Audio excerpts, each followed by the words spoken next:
dahsyat sekali ya, The Mountain of the Lord ya. Jadi terima kasih buat Grace ya. Nah, sekarang kita masuk ke mendengarkan ya sharing dari hambanya Saudara John Thompson Saribu dengan tema The Mountain of the Lord ya, Gunung Tuhan. Dan kira-kira sudah siap Pak John? Sudah Pak Baik. Luhut. Oke, silakan ya, Ya, waktu dan tempat ya. baik. Oke, bisa suaranya oke, terdengar jelas ya, Pak Ya, Luhut. ya, mantap. Baik, teman-teman, saudara-saudara sekalian di dalam Kristus Yesus, kita pagi hari ini saya akan share seperti apa yang disampaikan Pak Luhut, yaitu the mountain of the Lord, gunung Tuhan, teman-teman sekalian. Saya sudah pernah sharing tema ini, tapi waktu itu masih apa namanya ya, sumbernya saya belum search lebih dalam. Tapi pagi hari ini semakin saya lihat beberapa apa namanya sumber, ini luar biasa sekali teman-teman, dan saya berdoa berharap pagi hari ini kita bisa melihat sesuatu melebihi dari pemahaman manusia, tapi biarlah Roh Kudus benar-benar mengungkapkannya kepada kita semua, mewahyukan kepada kita semua bahwa eh, tanpa dari pengungkapan daripada Roh Kudus itu hanya sekedar pengetahuan, tapi kalau Roh Kudus yang mengajarkan kepada kita itu akan menyingkapkan sesuatu di dalam kehidupan kita. Semua yang hadir pada pagi hari ini teman-teman, dan sebanyak eh, orang yang bisa mendengar sharing ini melalui YouTube. Oleh sebab itu, saya mau ajak sekali lagi kita menundukkan kepala, kita berdoa teman-teman sekalian, eh, untuk menyiapkan hati kita semua. Mari kita berdoa. Bapak, terima kasih lagi untuk pagi hari ini. Kami eh, sungguh menyendengkan telinga kami kepada suaramu, karena kami adalah murid-murid.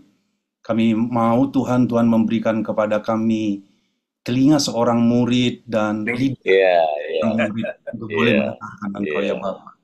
Terpujilah Engkau ya Tuhan, biar Roh Kudus-Mu yang mengajar kami, karena Kau telah mengutus Roh Kudus dan Roh Kudus itu tinggal di dalam setiap kami ya Bapa. Maka ungkapkan dan singkapkanlah ya Bapa, supaya kami boleh mengerti jalan-jalan-Mu dan kami boleh memahami kehendak-Mu dan kami boleh mengenal pribadi-Mu.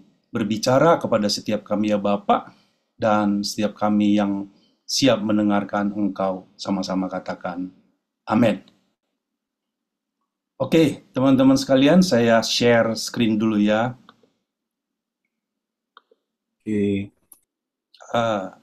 Pak Luhut, apakah sudah terlihat screen-nya? Oke, bisa ya?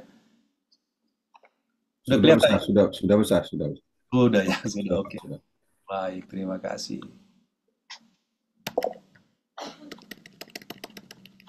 Oke, teman-teman sekalian, tema saya pagi hari ini adalah The Mountain of the Lord, Gunung Tuhan gitu ya.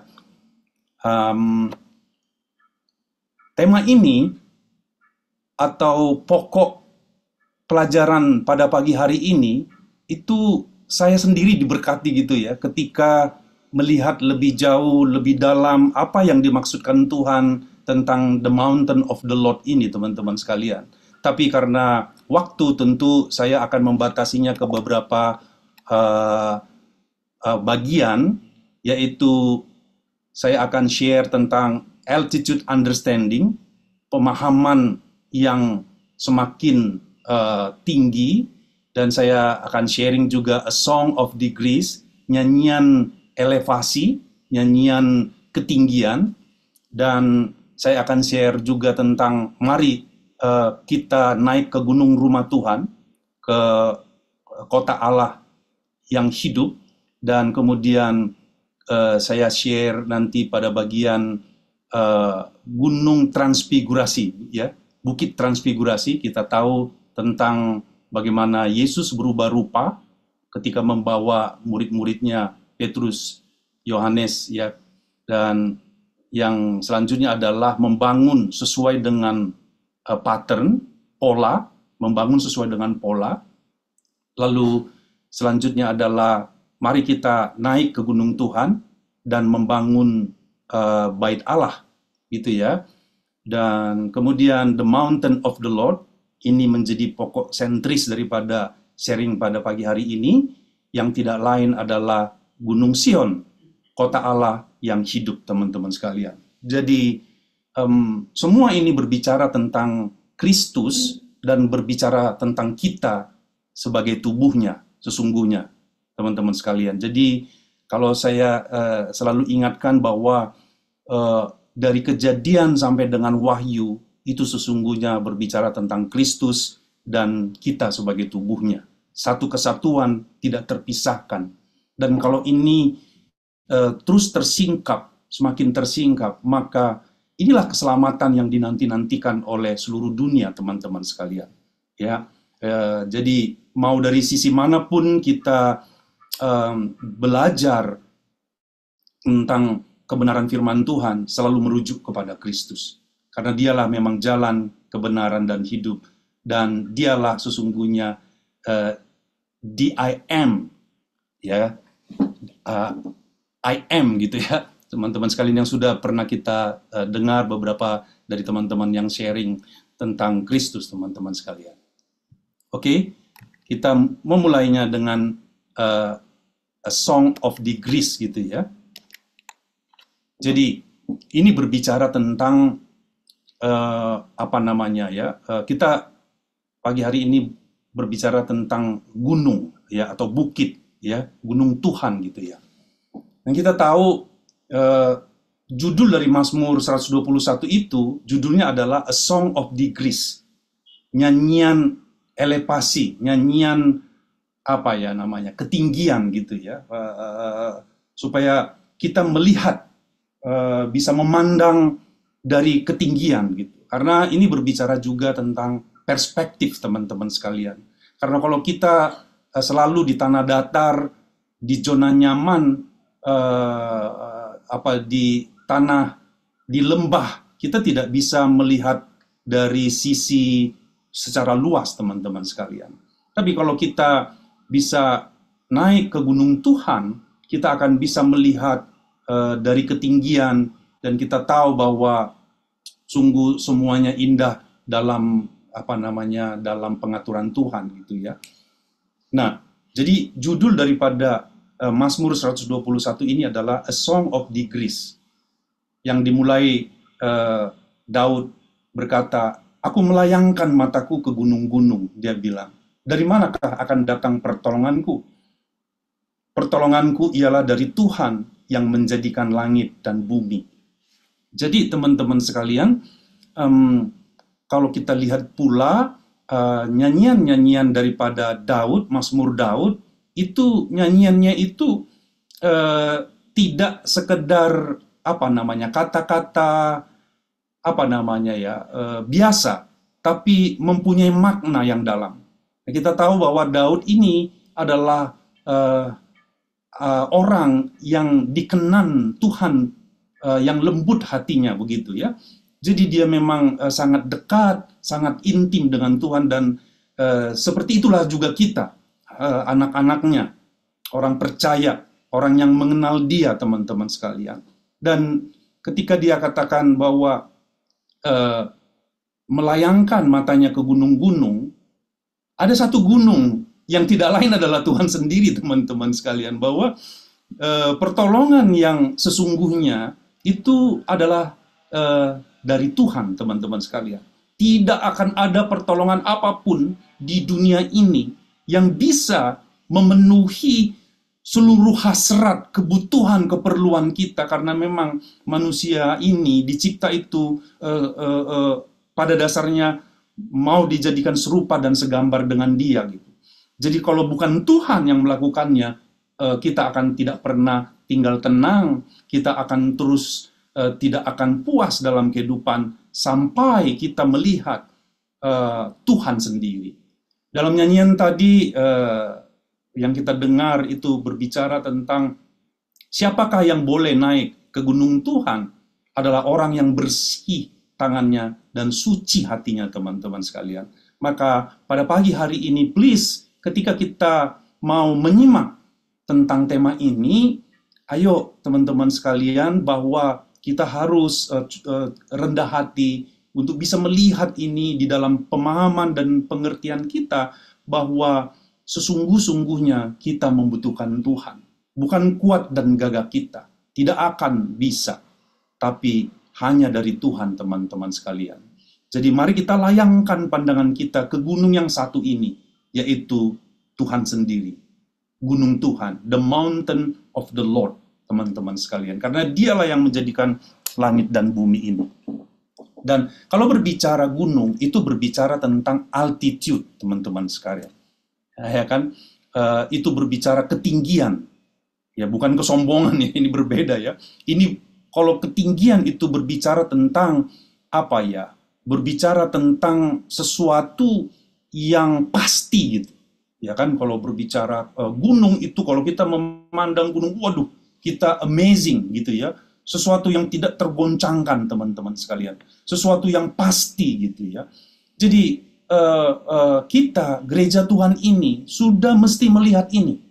Tidak melulu berbicara tentang multitude atau crowded, karena kita selalu berpikir tentang keramaian gitu ya. Ya apa namanya, betul sih bahwa setiap lutut bertelut, setiap lidah akan mengaku bahwa Yesus Kristus adalah Tuhan. Betul sih kita perlu menambah jumlah orang-orang percaya. Tapi kalau tidak altitude itu berbicara tentang berbicara tentang naik ke gunung Tuhan, ya kan? Kita ini sebagai murid-murid benar-benar mempunyai perspektif, pemahaman, pengenalan, pengertian akan firman Tuhan, akan Kristus, the doctrine of Christ itu, kita tidak akan mendapatkan multitude, teman-teman sekalian, gitu ya. Jadi contohnya begini, teman-teman. Saya tadi simak, benar ya. Saya coba lihat di dalam Matius, teman-teman sekalian ya. Ketika Yesus mengajar khotbah di bukit, ya kan? Ini kan berbicara gunung, bukan? Ya, khotbah di bukit. Nah, itu ditulis di dalam Matius 5, 6, 7, 7 itu Yesus khotbah di bukit. Tahu nggak teman-teman sekalian? Ya, ternyata ayat 1 daripada Matius 5 tentang khotbah di bukit berkata begini. Ketika Yesus melihat orang banyak itu, naiklah ia ke atas bukit, ya. He went up on a mountain, ya, naik ke bukit, dan setelah ia duduk, datanglah murid-muridnya kepadanya. Maka Yesus pun mulai berbicara dan mengajar mereka, katanya. Ingat loh teman-teman, ternyata sebelum Yesus naik ke bukit dan murid-murid bertanya kepadanya, sebelum itu banyak sekali orang berbondong-bondong mengikut Yesus. Ini rasa-rasanya nggak pernah saya pikir ya ketika khotbah di bukit itu crowded gitu ya, multitude gitu ya. Ternyata tidak loh teman-teman. Ya kan? Sebelum itu di dalam Matius 4-nya itu di situ Yesus mengajar juga dan menyembuhkan banyak orang, ya kan? Betul mengajar, tapi ketika dia naik ke bukit atau ke gunung, disitulah tempat murid-murid bertanya. Jadi kalau kita mau berbicara gunung Tuhan, itu berbicara tentang murid, teman-teman sekalian. Jadi orang yang diberi kesempatan belajar lebih dalam, ya kan? Yang altitude, teman-teman sekalian. Tidak hanya sekedar mukjizat, ya kan? Tidak hanya sekedar 5 roti dan 2 ikan. Puji Tuhan untuk itu, tapi Yesus selalu mencari sedikit orang yang membayar harga. Saya tidak suka pula menyebut bayar harga, karena kita harganya sudah lunas dibayar. Yaitu yang benar-benar sudah dipilih, sudah dipanggil, sudah ditentukan oleh kasih karunia Tuhan untuk menjadi murid, yang dimana kepada murid-murid inilah seluruh isi hati Tuhan akan ditumpahkan. Bahkan dia akan menyatakan dirinya kepada murid-murid itu. Pertanyaannya pada pagi hari ini, apakah kita adalah orang-orang yang naik ke gunung Tuhan yang tidak lain adalah murid-murid itu, teman-teman sekalian? Ini menjadi tantangan buat kita sekalian, ya. Makanya saya senyum-senyum ketika melihat ini, ya. Jadi seluruh khotbah di bukit itu kan panjang, ya. Itu hanya ditujukan kepada murid-murid loh. Hal-hal yang dalam, hal-hal yang rahasia, hal-hal yang pengajaran yang bersifat roh adanya, teman-teman sekalian, yang bersifat revelation, yang the doctrine of Christ, yang berbicara tentang kebenaran, teman-teman sekalian, yang isi hati Tuhan, itu hanya diperdengarkan kepada murid-murid. Ya, teman-teman sekalian. Ini berbeda. Coba lihat yang saya sampaikan di dalam Matius 5 tadi, ya.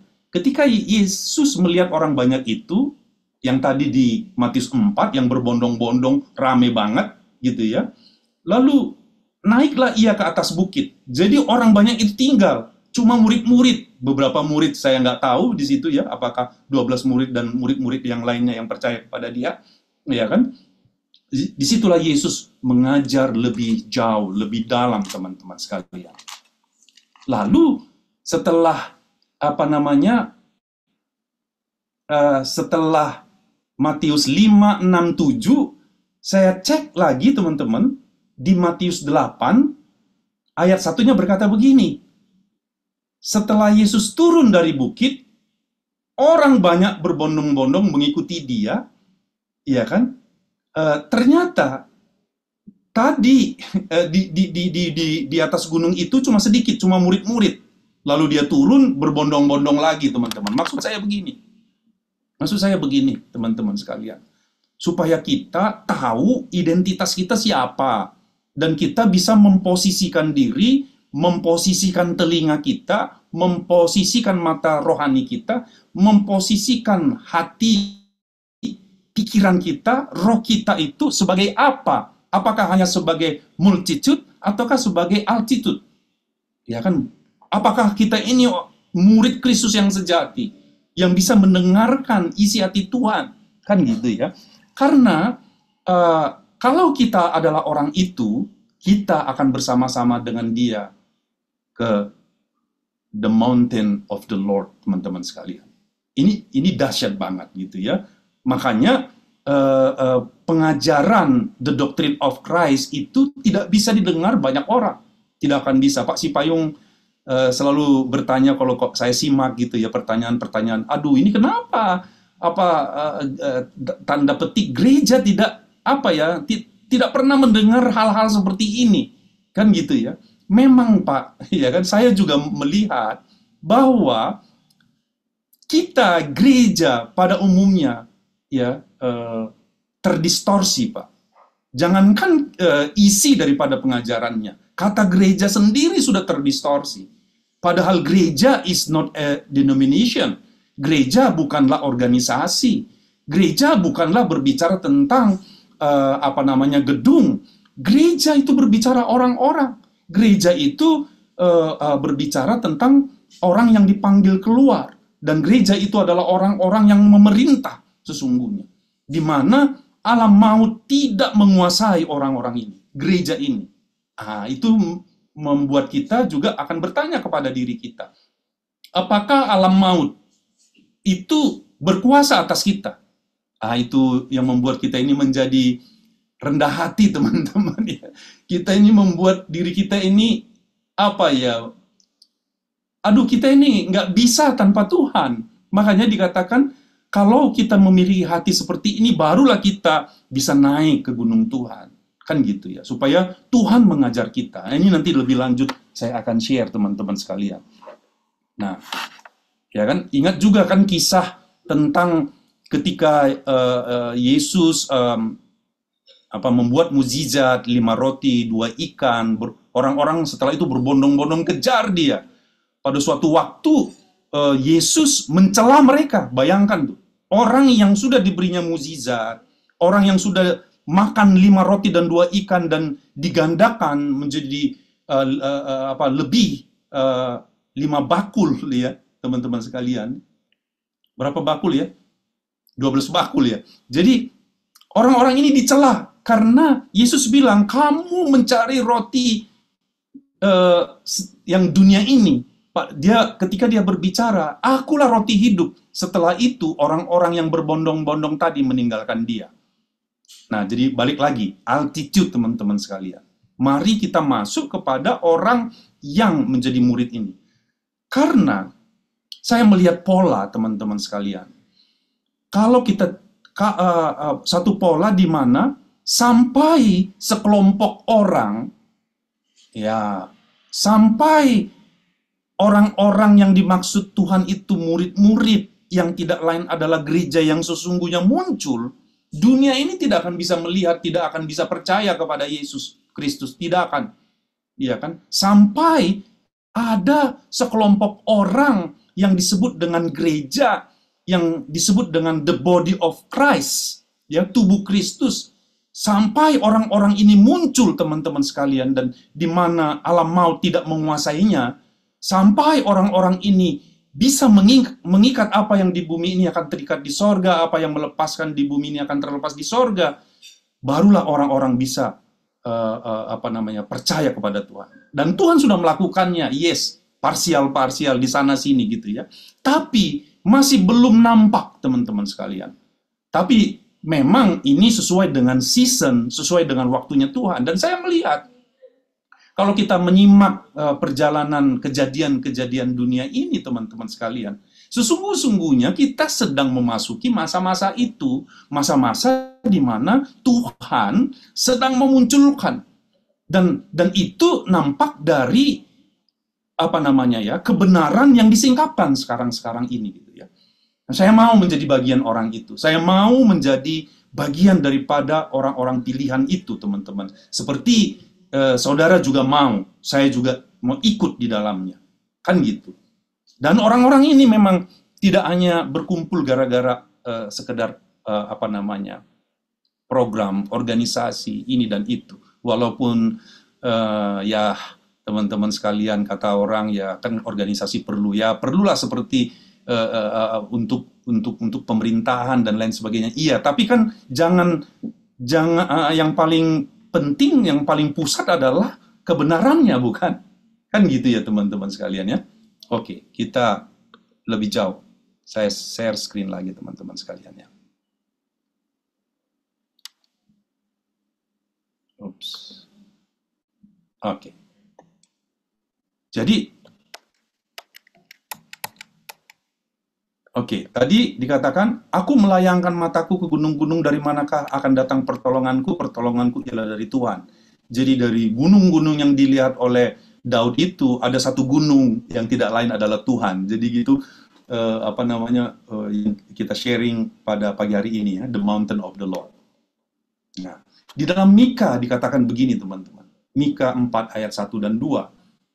Sama juga, dikatakan, mari, come, kita naik ke gunung Tuhan, ke rumah Allah Yakub, supaya ia mengajar kita tentang jalan-jalannya, dan supaya kita berjalan menempuhnya. Sebab dari Sion itu gunung di Yerusalem gitu ya, tempat the temple of the Lord, tempat pemerintahan Tuhan ya. Sebab dari Sion akan keluar pengajaran dan firman Tuhan dari Yerusalem. Nah, ini semua bermakna rohania teman-teman sekalian. Tentu bukanlah Sion atau Yerusalem yang di Israel sana yang sedang perang nih sekarang nih ya. Kita harus melihatnya ini dari sisi apa yang Tuhan mau kita pahami tentang gunung Tuhan ini teman-teman sekalian. Ya, nanti kita lihat lebih jauh. Jadi di dalam Mika ini kita diajak, mari kita naik ke gunung Tuhan. Nah, itu sesuatu yang pasti. Ini sesuatu ajakan. Kalau boleh saya bilang, ini memang perjalanan kita itu harus menjalani ini, mengikuti ini. Kalau tidak, kita hanya sekedar multitude, bukan altitude, teman-teman sekalian. Ya kan? Jadi mari kita naik ke gunung Tuhan. Itu sesuatu yang pasti, dan pada pagi hari ini saya yang bersuara mengatakan, mari kita naik ke gunung Tuhan, ke rumah Allah Yakub, supaya ia mengajar kita tentang jalan-jalannya. Sebab hanya dari Sion akan keluar pengajaran, teman-teman. Tidak dari yang lain. Hanya dari Sion keluar pengajaran. Firman Tuhan itu akan keluar dari Yerusalem. Tapi siapa dulu Sion itu? Siapa dulu gunung Tuhan itu? Atau apa gunung Tuhan itu? Ya kan? Nah, ini yang kita mau lihat. Saya coba ambil beberapa ayat Alkitab, teman-teman, yang menulis tentang gunung. Satu kali, Yesus membawa Petrus, Yohanes, Yakobus naik ke atas gunung untuk berdoa.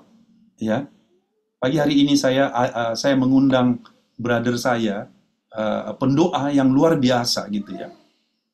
Dan unik, teman-teman sekalian, Yesus berdoa itu selalu naik ke gunung. Ya, mari kita melihatnya, tentu melihat dari sisi rohania, ya, pengertian rohania gitu ya. Tapi secara jasmani pun Yesus itu meninggalkan pelajaran-pelajaran dari hal-hal yang jasmania. Iya kan? Ketika Yesus membawa Petrus, Yohanes, Yakobus, dari 12 itu cuma 3 dibawa. Dari altitude itu masih dipilih lagi 3. Yang paling, katakanlah, murid, ya dia tidak pilih-pilih, tapi oleh kasih karunia-Nya memang dia menentukan orang-orang untuk sesuai dengan kasih karunia panggilan, ya, sesuai dengan job deskripsi, sesuai dengan fungsinya, teman-teman sekalian, ya. Jadi Yesus itu selalu pergi ke taman, ke bukit untuk berdoa. Dan tahu nggak, teman-teman, ketika Yesus membawa Petrus, Yohanes, Yakobus ke gunung untuk berdoa, ketika Yesus sedang berdoa, rupa wajahnya berubah dan pakaiannya menjadi putih berkilau-kilauan. Dan tampaklah 2 orang berbicara dengan dia, yaitu Musa dan Elia. Teman-teman, yang saya mau bawa pengertian adalah, hanya di atas gunung kita bisa melihat apa adanya. Kita melihat secara roh, teman-teman sekalian. Sebenarnya alam roh itu tidak jauh-jauh, bukan di langit nun jauh di sana, teman-teman. Sesungguhnya itu berbicara tentang kalau kita naik ke gunung. Mari kita naik ke gunung Tuhan, kita bisa melihat, yang saya bilang tadi, mempunyai perspektif rohania. Kita akan disingkapkan, kita bisa melihat Yesus, siapa dia sesungguhnya. Bukan sekedar secara jasmani, anak daripada tukang kayu, tapi Petrus, Yohanes, dan Yakobus bisa melihat Tuhan, ya, Yesus sebagaimana dia adanya, ya kan? Berubah rupa, pakaiannya menjadi putih berkilau-kilauan yang ada di kitab Wahyu, teman-teman sekalian. Jadi kitab Wahyu itu jadi juga bukan berbicara tentang one day at the time, bukan ya, tapi berbicara tentang eksistensi loh, teman-teman sekalian. Nah, jadi begitu pentingnya kita naik ke gunung. Berdoa pun kita ke gunung, ya kan? Makanya kalau kita berdoa itu kita tutup pintu kamar kita berdoa bersungguh hati, itu berbicara kita berdoa naik ke gunung. Dan di situ kita bisa melihat, terwahyukan, teman-teman sekalian. Dibukakan atau disingkapkan, teman-teman sekalian. Ya kan? Oke, next. Nah, makanya saya ambil beberapa ayat ya. Di Keluaran 25 ayat 40 berkata, ini kepada Musa, Tuhan berbicara, dan ingatlah bahwa engkau membuat semuanya itu menurut contoh yang telah ditunjukkan kepadamu di atas gunung itu.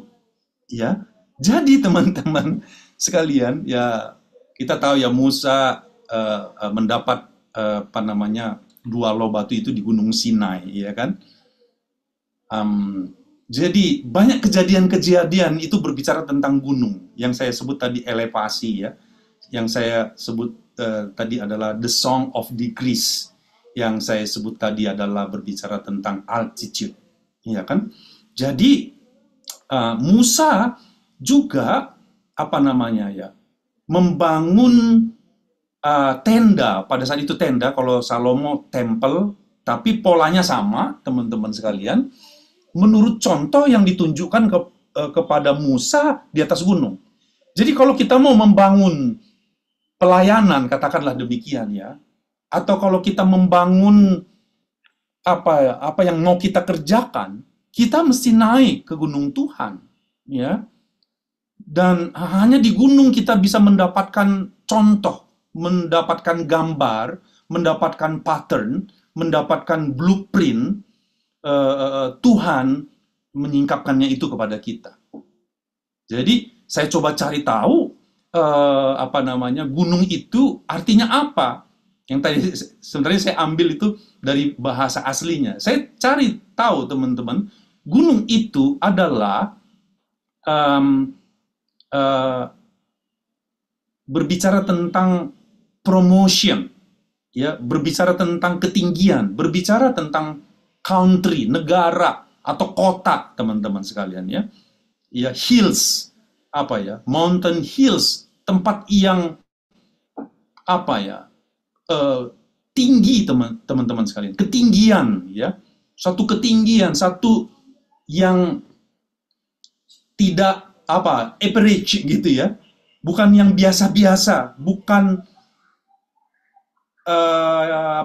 teman-teman sekalian ya, bukan pemahaman yang duniawi ya, secara dunia teman-teman, tapi ini berbicara roh adanya sesungguhnya gitu ya.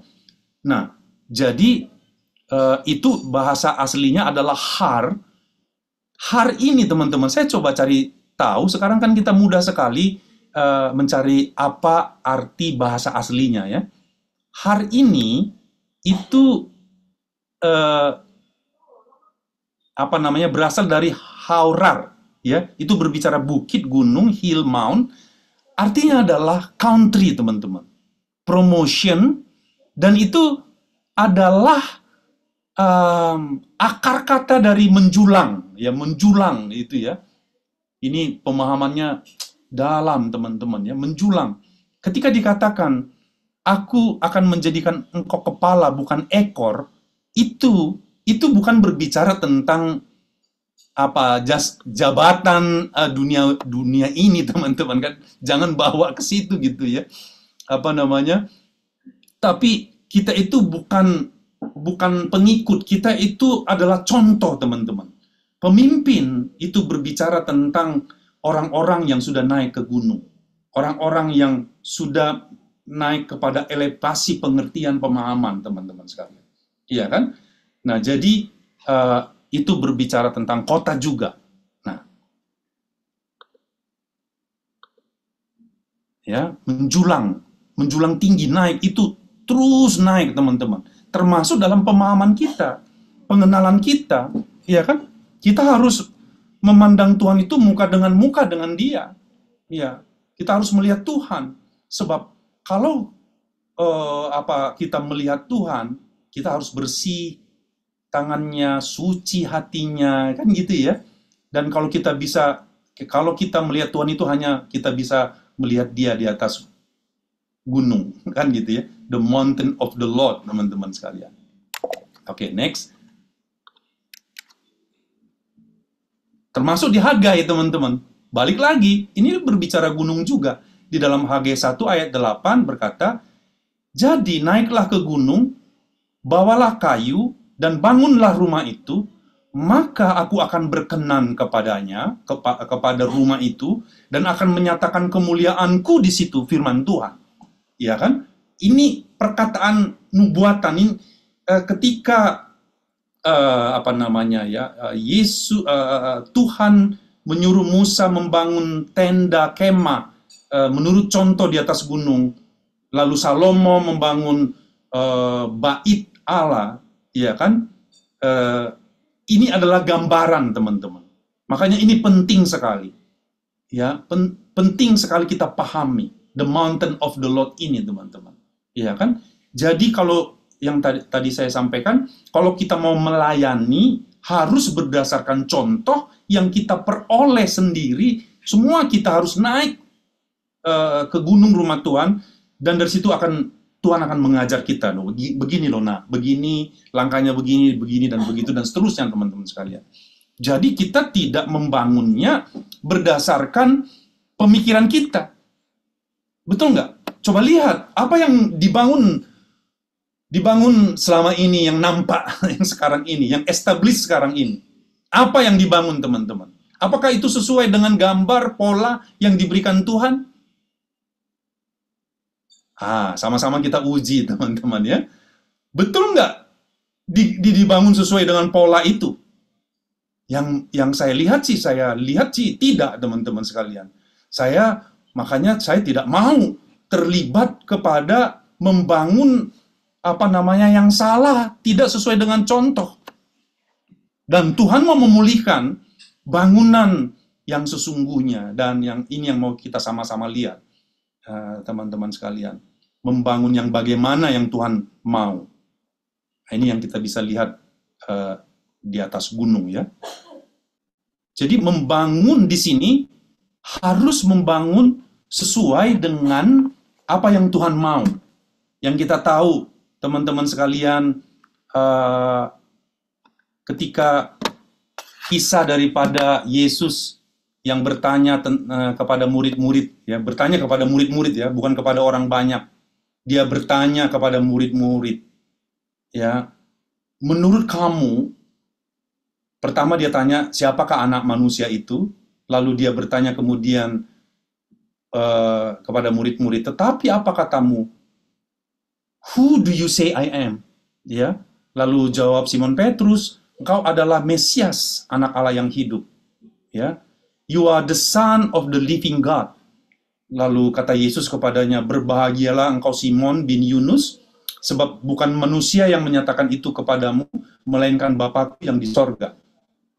Dan aku pun berkata kepadamu, engkau adalah Petrus, dan di atas batu karang ini, aku akan mendirikan jemaatku, dan alam maut tidak akan menguasainya. Tadi kan kita bicara tentang membangun menurut contoh di atas gunung, gitu ya. Sama dengan ini sebenarnya, nyambung ini teman-teman sekalian, ketika Yesus berkata bahwa di atas batu karang ini berbicara tentang gunung juga, ya. Bukit karang, batu karang yang teguh. Ya kan? Dia bukan membangun di atas Petrus, dia membangun di atas kebenaran, teman-teman. Iya kan? Di atas kebenaran pernyataan ketika Petrus berkata, you are the Messiah. Iya kan? Teman-teman, saya mau katakan, ketika kisah ini, kan ini dituliskan cuma beberapa ayat, saya yakin ketika Yesus berbincang-bincang dengan muridnya, mengajar kepada murid-murid, ini diuraikan itu panjang lebar. Cuma ditulis secara singkat.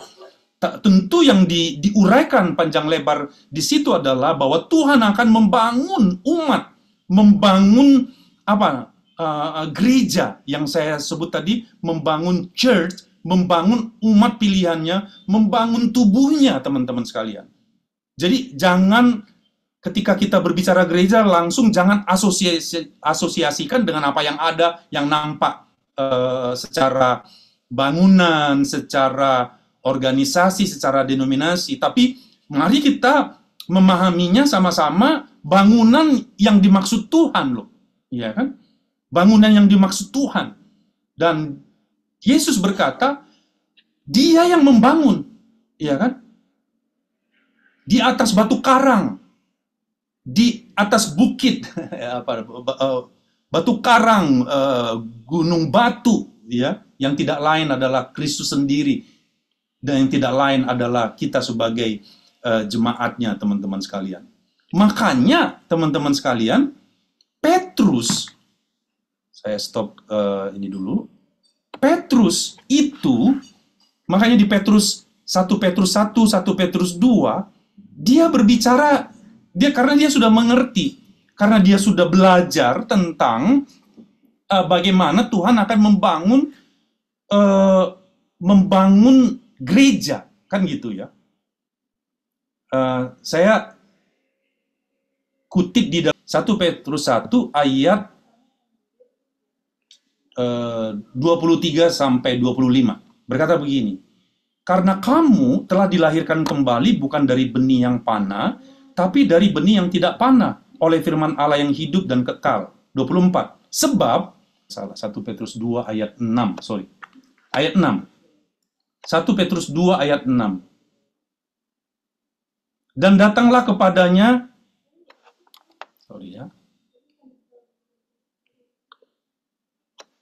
dan datanglah kepadanya batu yang hidup itu, yang memang dibuang oleh manusia, tapi yang dipilih dan dihormati di hadirat Allah. 5. Dan biarlah kamu juga dipergunakan sebagai batu hidup untuk pembangunan suatu rumah rohani bagi suatu imamat kudus, untuk mempersembahkan persembahan rohani yang karena Yesus Kristus berkenan kepada Allah. Ayat 6. Sebab ada tertulis dalam kitab suci, sesungguhnya aku meletakkan di Sion. Ya, balik lagi. Sion itu berbicara gunung Tuhan, ya. Sebuah batu yang terpilih, sebuah batu penjuru yang mahal, dan siapa yang percaya kepadanya tidak akan dipermalukan. Ayat 7. Karena itu bagi kamu yang percaya, ia mahal. Tapi bagi mereka yang tidak percaya, batu yang telah dibuang oleh tukang-tukang bangunan telah menjadi batu penjuru juga, telah menjadi batu penjuru, juga telah menjadi batu sentuhan dan suatu batu sandungan. Ya, jadi dari sini kita mengetahui ternyata Tuhan itu membangun kita, ya. Kita dipergunakan sebagai batu-batu yang hidup. Ternyata Tuhan atau melalui Kristus, teman-teman sekalian, yang adalah sebagai batu penjuru, dan kita ini sebagai batu-batu yang dibangun di atasnya untuk satu bangunan rohani, teman-teman sekalian. Iya kan? Nah, dari sini kita sudah mengetahui step by step-nya, teman-teman, ya. Siapakah kita ini sesungguhnya di dalam Kristus? Ya. Ketika tadi di dalam Matius 16 bahwa Yesus katakan, "Aku akan membangun jemaatku," berbicara eklesia di sini, gereja, di atas batu karang ini, itu berbicara tentang sesungguhnya di atas Kristus sebenarnya sekali. Karena dialah batu karang itu yang sesungguhnya. The cornerstone, teman-teman sekalian. Makanya di dalam Ibrani 12 ayat 22 sampai 24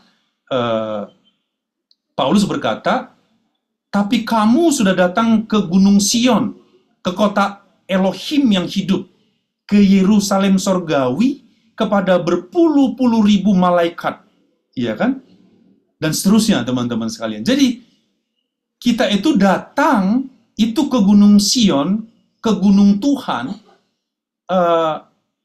Dia juga disebut sebagai kota, teman-teman sekalian, sebagai Yerusalem sorgawi. Jadi kita ini sekarang sudah menjadi bagian daripada gunung Tuhan itu sendiri, teman-teman sekalian. Kita dibangun, ya, kita ini menjadi bangunan Tuhan, ya. Kita ini menjadi rumah Tuhan, teman-teman sekalian, yang dibangun oleh Allah sendiri, di atas dirinya sendiri. Dia sebagai sang kepala, kita sebagai tubuhnya.